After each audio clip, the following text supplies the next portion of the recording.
se chamava Cleopas, o outro nós não temos o nome, e o próprio Jesus.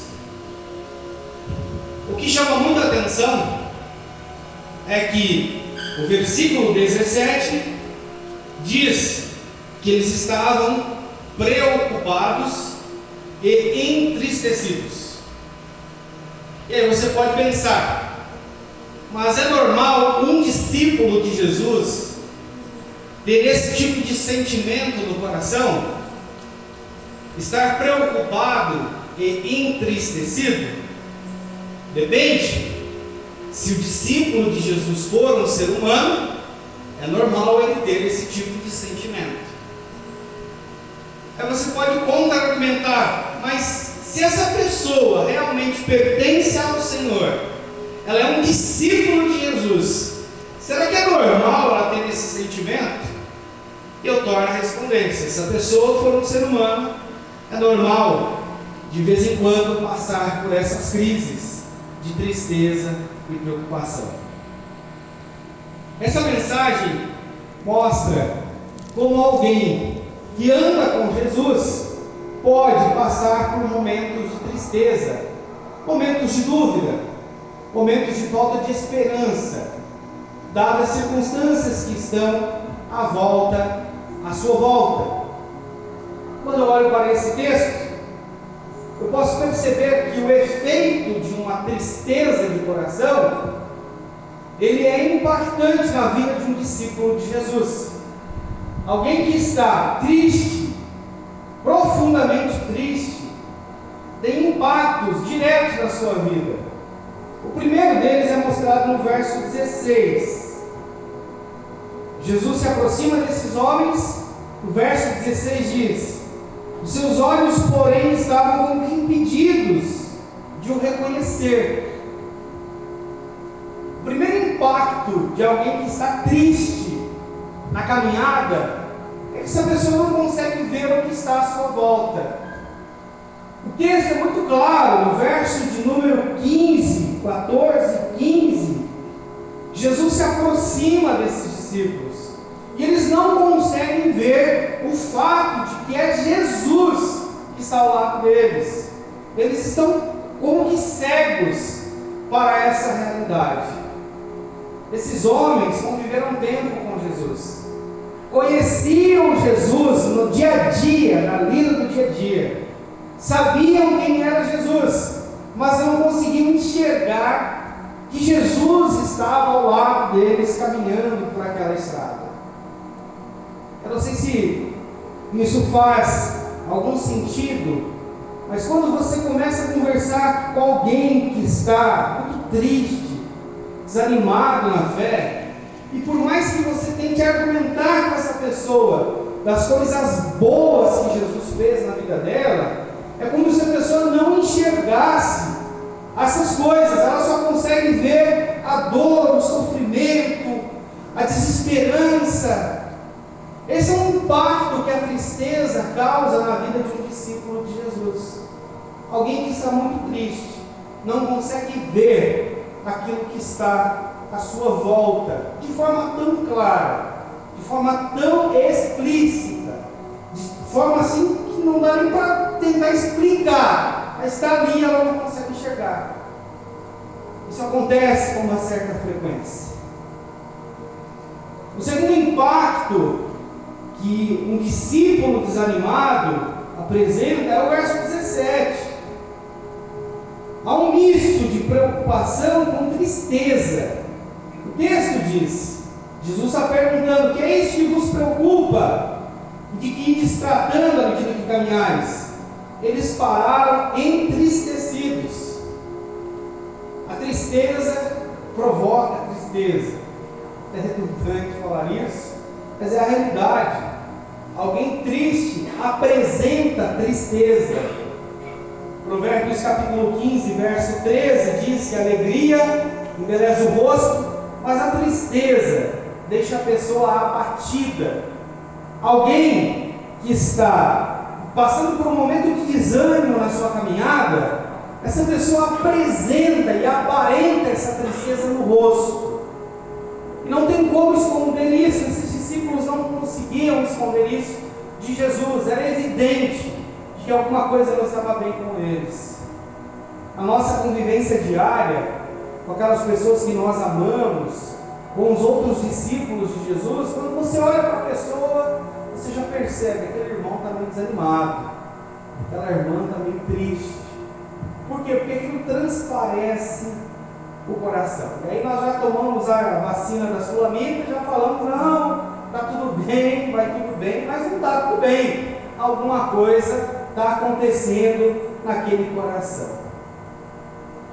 Agora, o pior impacto, o que acontece na vida de um discípulo quando ele está triste, é o verso 21. É quando o discípulo perde a esperança. O verso 21 diz: ora, nós esperávamos que fosse ele quem havia de redimir Israel, mas depois de tudo isto, este já é o terceiro dia que tais coisas sucederam. Quais são as tais coisas? Ele morreu, foi crucificado, e a esperança que eles tinham da redenção de Israel acabou. Perderam a esperança, a tristeza no coração gera falta de esperança. Irmãos, talvez um dos piores sentimentos que possa acontecer no coração de um crente é quando nós perdemos a esperança de que aquilo que Deus vai fazer, de fato vai fazer. Porque essa falta de esperança atinge diretamente a fé. E faltando a fé, nós perdemos tudo. Esses discípulos estavam nessa condição de estarem cegos para aquilo que era óbvio, de apresentarem preocupação e tristeza, e de perderem a esperança na obra que Jesus estava realizando. Só que o que me chama a atenção é que esse texto não fala de discípulos tristes. Esse texto não fala de discípulos que perderam a visão. Esse texto não fala de discípulos que perderam a esperança. Esse texto fala de Jesus que se apresenta na vida desses discípulos para mudar radicalmente essa história. Glória a Deus. E isso é um alerta para todos nós. Nós não chegamos aqui para recebermos um tapinha nas costas e ouvirmos que é isso mesmo, continua triste, a vida é essa tragédia. Nós não chegamos aqui para isso. Nós chegamos aqui para entender o que Jesus faz na vida de um discípulo que está triste, que está desanimado, perdeu a esperança. E o que é muito interessante, continua no verso, retornamos no verso 13, que esses discípulos estavam indo para Emaús. Emaús ficava a mais ou menos 11 quilômetros de Jerusalém. A medida de um estádio era 185 metros. Indo para esse Emaús, nessa tristeza, nessa falta de esperança, nesse desânimo, cegos, o texto diz, no versículo 15, aconteceu que, enquanto conversavam e discutiam, o próprio Jesus se aproximou e ia com eles. O próprio Jesus se aproximou e ia com eles. O próprio Jesus se aproximou e ia com eles. Glória a Deus. E isso aqui tem que entrar no nosso coração. Sabe aquele dia que você está muito feliz, deu tudo certo, tudo funcionou? Sabe aquela fase da sua vida que está tudo correndo bem? O próprio Jesus está com você. Mas sabe aquela fase em que as coisas não estão do jeito que você espera? Que tudo não está dando nada muito certo. Você vai para lá, vai para cá, e a coisa não funciona. Nessa fase, o próprio Jesus também está com você. Aleluia! Aleluia. Glória a Deus. Jesus cura a tristeza dos discípulos, se aproximando deles, chegando próximo deles. Como diz o pessoal do sul, se aproximando deles.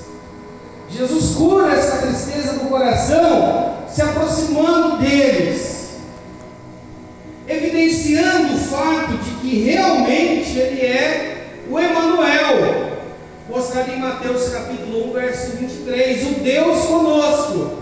Porque o Deus conosco não está conosco apenas naqueles momentos felizes, de júbilo, de festa. Ele também está nesses momentos de crise, onde a fé está abalada, onde o desânimo, o desespero bateu.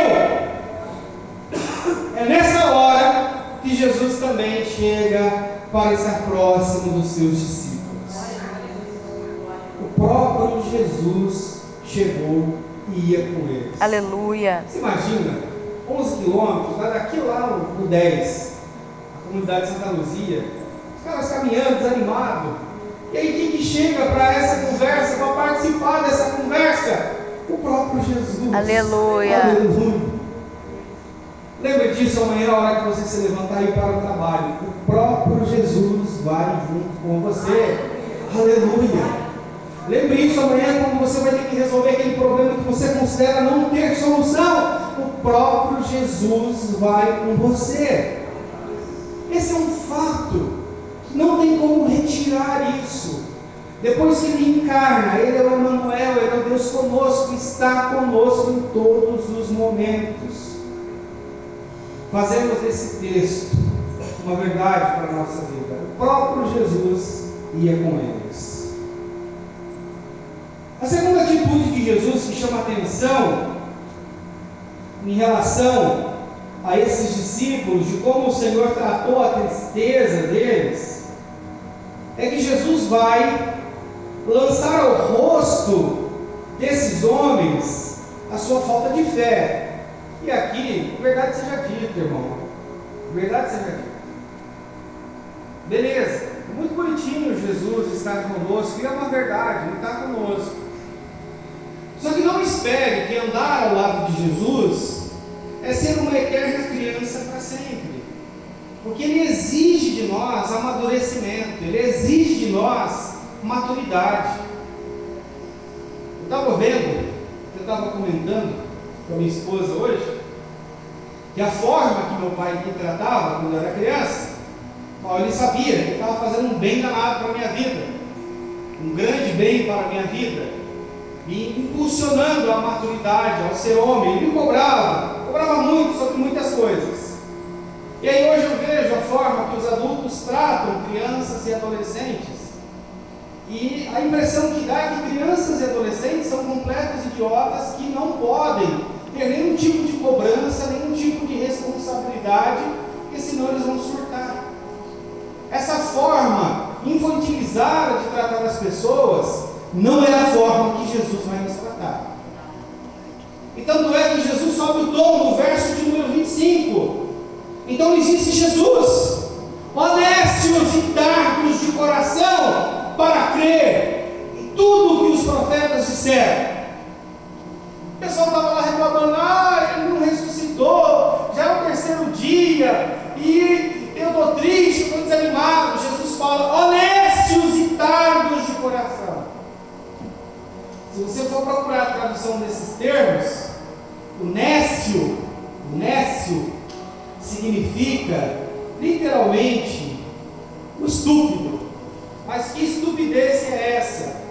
O tardo é, mas que lentidão que é essa? Sabe aquela pessoa diva? Não a nossa irmã diva, o devagar. Uma pessoa bem devagar, bem lenta.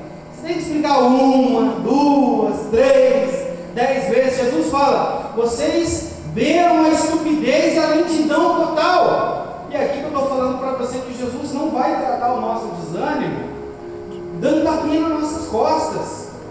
Ele vai nos chamar a responsabilidade, a maturidade, porque esse desânimo desses discípulos nada mais é do que falta de fé. Falta de fé. Falta de fé. Nada mais, nada menos do que falta de fé. No versículo de número 26, Jesus diz: porventura não convinha que o Cristo padecesse e entrasse na sua glória?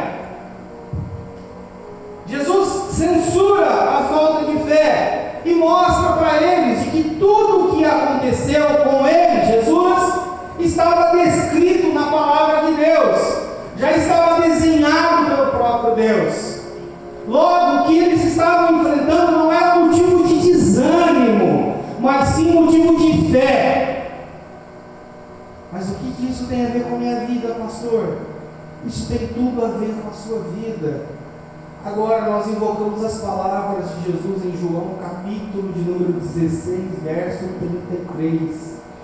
Tenho-vos dito essas coisas, isto é, a palavra de Deus, para que em mim, Jesus, tenhais paz. No mundo sofrereis tribulações, mas tende bom ânimo, porque eu, Jesus, venci o mundo. Querido, entenda e aprenda e viva e creia que tudo está nos controles das mãos do próprio Deus. Quando Jesus usa essa expressão no verso 26, e tudo o que aconteceu convinha porque estava escrito, é nesse exato momento que Jesus vai abrir o coração daqueles discípulos para a verdade de que tudo está na palavra do Senhor. O salmista, no Salmo 139, ele entra de uma forma tão aprofundada nesse tema, que ele diz: todos os dias da minha vida foram escritos no teu livro. Aleluia. Isso significa que 25 de setembro de 2022 já estava na agenda de Deus, antes mesmo de nós imaginarmos que esse dia pudesse existir. Louvado seja o nome de Jesus. E a tarefa de Jesus no verso 27 é: e começando por Moisés, discorrendo por todos os profetas, expunha-lhes o que a seu respeito constava em todas as Escrituras. Está aqui uma coisa importante que Jesus está ensinando para os seus discípulos. Você quer amadurecer? Quer crescer? Quer desenvolver? Vá para a palavra de Deus, vá para as Escrituras, vá para o texto sagrado. Para muitas pessoas a Bíblia serve como um amuleto. E o que isso significa, pastor? Significa que muitas pessoas abrem a Bíblia lá no Salmo 91 na cozinha, enchendo de gordura, poeira, fumaça, para espantar o mal olhado. A Bíblia não serve para isso. A Bíblia serve para ser analisada, estudada, lida, meditada e vivida. Glória a Deus. É para isso que a Bíblia serve. E por que ele se preocupa em abrir os olhos dos discípulos para que eles entendam tudo que está escrito sobre ele na Escritura? Porque quando viesse a próxima crise de desânimo, isso não os derrubaria, porque eles estariam ancorados na fé em Jesus, a fé da palavra de Deus.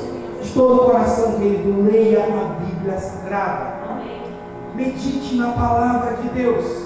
Reserve tempo para ler o livro, para aprender sobre Jesus. Esse tempo de ler é essencial para a nossa vida. Tudo quanto Deus faz conosco, Ele faz mediante a sua palavra. Perceba, primeiro Jesus chegou até eles: tadinhos, vocês estão tristes, eu vou andar com vocês aqui. Segundo, Jesus chegou até eles e abriu a eles o coração, dando a eles a palavra. Nesse segundo ato, Jesus faz com que eles sejam repreendidos, porque estavam agindo como nécios e tardos de coração. Pessoas que não estavam entendendo o propósito de Deus. E agora, Jesus, ele chega devagar, apresenta a verdade da forma mais incisiva possível, mas a partir do versículo de número 28, Jesus faz uma coisa maravilhosa que todos nós precisamos repetir diariamente. Diz o texto: quando se aproximavam da aldeia para onde iam, Emaús, fez ele menção de passar adiante. E Jesus está usando toda a sua graça, está falando que, eu vou continuar, Beleza, gente? Tudo bom? Tchau, fica com Deus. Estou continuando. Só que os discípulos disseram, mas eles o constrangeram dizendo: fica conosco, porque já é tarde e o dia já declina. E entrou para ficar com eles. Tem aquela canção antiga, né? Fica conosco, porque já é tarde. Tens meu coração para orar. Os discípulos, eles fazem um pedido para Jesus, mesmo não conseguindo enxergar para Jesus. Fica com a gente. Eu acho que esse é um ponto muito bonito da palavra de Deus. A palavra de Deus, ela não trata ninguém como criança, ela nos trata como gente inteligente que somos, pessoas maduras. Essas verdades doem, mas doem para nos dar vida. E por mais que Jesus tenha falado para eles, nécios e tardos, o que eles queriam? Que Jesus continuasse com eles. Aleluia! Eles queriam que Jesus continuasse com eles. Esse é um ponto maravilhoso. Jesus vai continuar com eles. E aconteceu que enquanto estavam à mesa, louvado seja o nome do Senhor.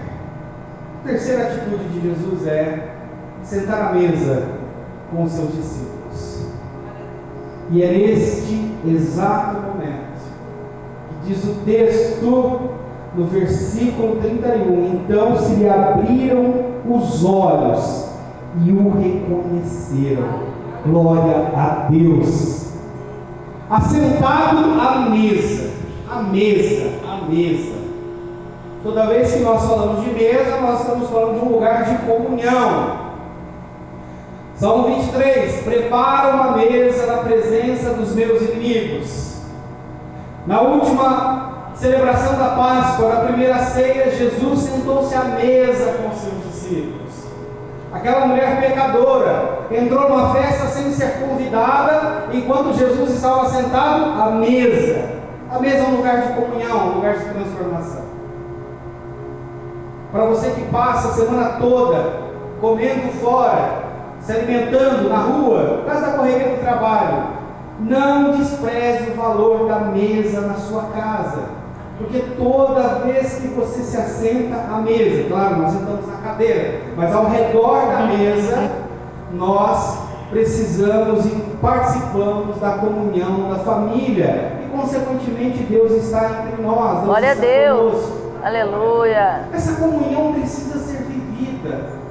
E o que Jesus está tentando mostrar para eles?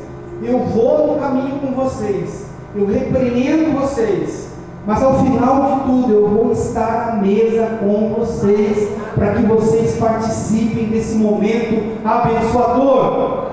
Louvado seja o nome de Jesus. Louvado seja o nome de Jesus. O texto diz que os olhos se abriram, mas Jesus desapareceu da presença deles. Tem uma história muito legal de um missionário estava pregando entre pescadores, homens muito rudes, homens que trabalhavam de acordo pesado. Esse missionário foi contar a história de Emaús. E aí contou, pegou bem bonito a história, estava pregando. Aí no final, um dos pescadores pergunta, de forma muito brava: para onde Jesus foi? E aí o missionário se ficou apertado, que ele não tinha essa resposta, e ele responde, de sopetão também, para dentro deles. Para onde Jesus foi? Para dentro deles. Para onde Jesus foi? Para dentro deles. É aí que eles perceberam no verso 32 e disseram ao outro: porventura não nos ardia o coração quando ele pelo caminho nos falava, quando nos expunha as Escrituras? A palavra de Jesus arde em nós, queima em nosso coração.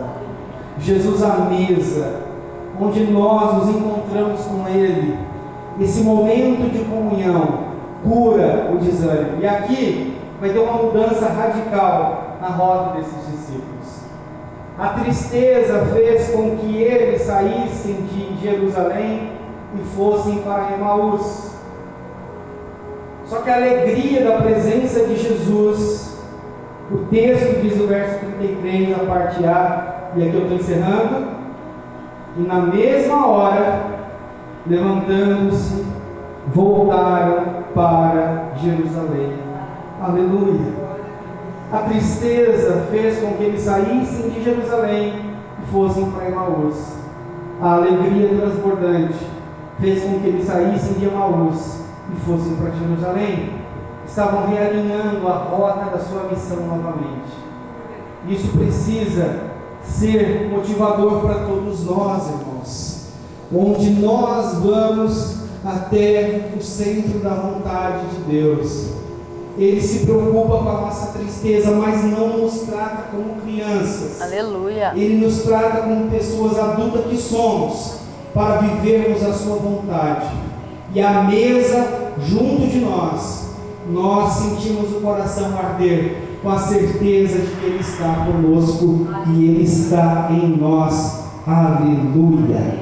Vamos aplaudir Jesus? Glória a Deus!